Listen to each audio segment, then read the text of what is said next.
2020 नि बिटिआर एकर्डआ रायजो राजाफोरनि थाखाय मोजां जादों, खायसे खायसे मानसिफोरनि थाखाय बा खायसे खायसे मानसिफोरनि थाखाय मोजां जायाखै। नाथाय इउपिपिएल आरो एबसुफोरनि थाखाय बेयो फेक। दिपेन बर' नों सिरि थादो आदा, दिपेन बर' आदा नों सिरि थादो, नों बिदि सोमावसारनायनि बाथ्राखौ बुंनो नांला दिनैसो बा दासो, नोङो सिगांनो बुंनांगौमोन। आरो फेरेंगा सार, नोंथाङाबो फरेस्टनि नामाव एनजिअनि नामाव 7 लाख 8 लाख फैसा जादोंमोन प्रमद बर' सारजों लोगो नांनानै। नोंथांमोना बे फैसाखौ हरजोबनांगौ, बे फैसाखौ हरजोबनांगौ, बे फैसाखौ हरजोबनांगौ। नोंथांमोनहाबो दिनै बिपिएफ देरहानाय समावहाय दा नोंथांमोनहा 15 क्रर बा 15 कौटि बे थाखाखौ दा दिनै नोंथांमोनहा सोंदों बा दिपेन बर'आ सोंदों, नङा होमबा? दिपेन बर'आ सोंदों बे फैसाखौ बहा दङ आरो बे फैसाखौ नांगौ होननानै। दा दिनैनि दिनावहायबो जानाखि प्रमद बर' सार आरो फेरेंगा सार, बिथांमोनहा एनजिअ आरो फरेस्टनि नामाव गोबां थाखा जादों बा थाखा थांदों, दासिमबो सोरनाबा जायाखै। 7-8 लाख फैसाखौहाय हरफिननांगौ।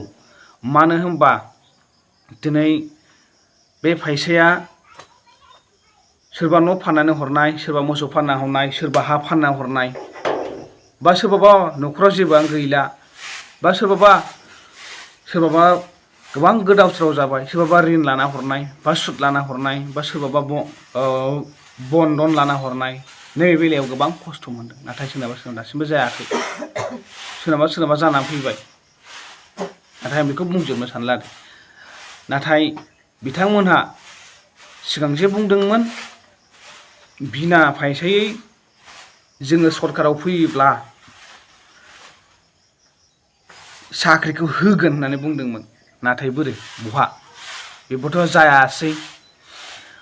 आरो अरुनदया, पिएम किसान बायदि बायदि जेनाखि बिटिआरनि माखासे फिसा बिदिनो मोननांगौ माखासे माबाफोरखौ, आसनिफोरखौ इउपिपिएलनि जेनाखि लिडारफोर, बिथांमोनहा मा गावसोरो आस' खालामजोबनानै बिपिएफनि माखासे सोद्रोमाफोरखौ बा बिपिएफनि माखासे मानसिफोरखौ, रायजो राजाफोरखौ बिथांमोना सिगि सग' खालामनानै बैफोरबायदि फिसा आसनिफोरखौ होआखै।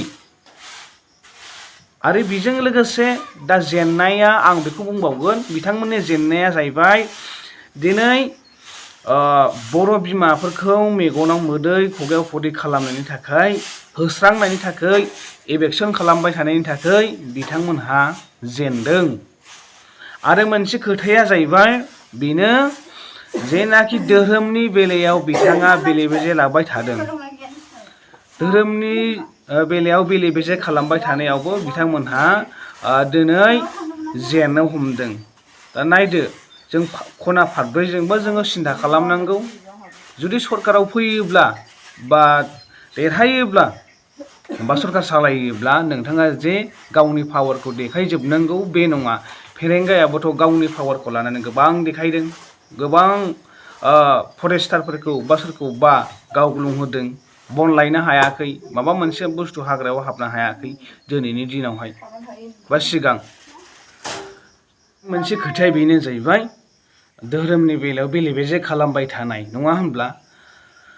जोङो गोदोनिफ्रायनो आबै आबौमोनहा हिन्दुआ फार्स्ट धोरोम फैदोंमोन, बाथौ बुलि बाथौ बे फैदोंमोन। नाथाय बिनि उनावहाय गोबांथार जोंनि इण्डियानाव भारतआव खृष्टानफ्रा बा जोङो जे धोरोमखौ लानानै जोङो जेरै गावबागाव धोरोमखौ लानानै जोङो इसोर सिबिनो मोनो बा संसार जानो मोनोखाय जोङो सोलाय सोल' सोरबा बाथौ बे दाउसा दाउदै हानायफोरखौ मोजां मोना साननानै गोबां धोरोम सोलायनानै धोरोमा दिनै गोबां एरबायथ' जाबाय। दा बेनि बेलायाव जोंनि रायजो राजाफोरा गावबागाव मोजां मोननाय गावबागाव धोरोमाव हाबसोनानै थाबाय। थ' बेजों जोंहा जेबो लोब्बा गैया, नङा होमबा? जाय रोंगौ जेरै धोरोमखौ लानानै इसोरखौ सिबिबानो जाबाय, मोजाङै थाबानो जाबाय। बेनि गेजेराव बयहाबो मोन्थाय दङ, राइट्स दङ, गावबागाव इसोरखौ लानानै खुलुमनानै संसार जानो मोन्थाय। दा नैबे बेलायावहाय गोबां माखासे जोंनि लिडारफ्रा बेले बेजे जानायाव बा बेले बेजेखौ समाधान खालामनो हायाखै, खालामदोंबाबो खम। बेनिखायनो सिगांनिफ्रायनो जोंनि आबै आबौमोनहानो हिन्दु खृष्टान ज' मिलायनानै संसार जाबोनाय, रायजो जाबोनाय, आरो जोंहा थामोनथा दंखायो। आरो दिनै गोबां माखासे मानसिफोर हा गैजायैफोर दङ, बिथांमोनहा दिनै हादान हगारनायखाय हादानाव थाहैदों। आरो हादानाव सोरबा सोरबा खामानि गोनां जादों। दिनै बिदा फंबाय बुरजाफ्रा गोबां सिगांनो हाया एसेल' सोरजिना गालांनो हाबाय बा एसेल' थाबाय। दा बिनि बेलायावहाय मा हाया थोआ मोननायलाय बे दब्लायसेखौ बिदा फंबायनो बुजाबनानै फाननानै होलानानै फैसा लानानै हादानफ्राव थाहैदों। दिनै गोबां थाहैनांगौ जादों बा थाहैखानांगोन। अब्ला बा हा गैयाब्ला बा माबा मोनसे जायगा गैयाब्ला गसंनो थाखाय जेबो गैयाब्ला अब्ला थाहैनांखागोन। बेवहाय गोबां माखासे फरायनाय उन्दै उन्दै गथ'फ्रा होस्रांजानायावहाय बिफां सायाफ्राव बा बिफां सिंफ्रावनो जिरायनानै, बिफां सिंफ्रावनो उन्दुनानै दिनै लेखा फरायबोनांदों, त्रिपाल फिसा खोंनांदों, गोजां जाबोदों, सान्दुं अखा सोरखिबोनांदों। आरो दिनै स्कुल मोजां गैया दासिमबो दिनैसिमबो जोङो गोबांथार नुबोदों। बिनि बेलायावहाय दिनै बिथांमोनहा मा आं बुंगोन जे बिनि सावा नांदों।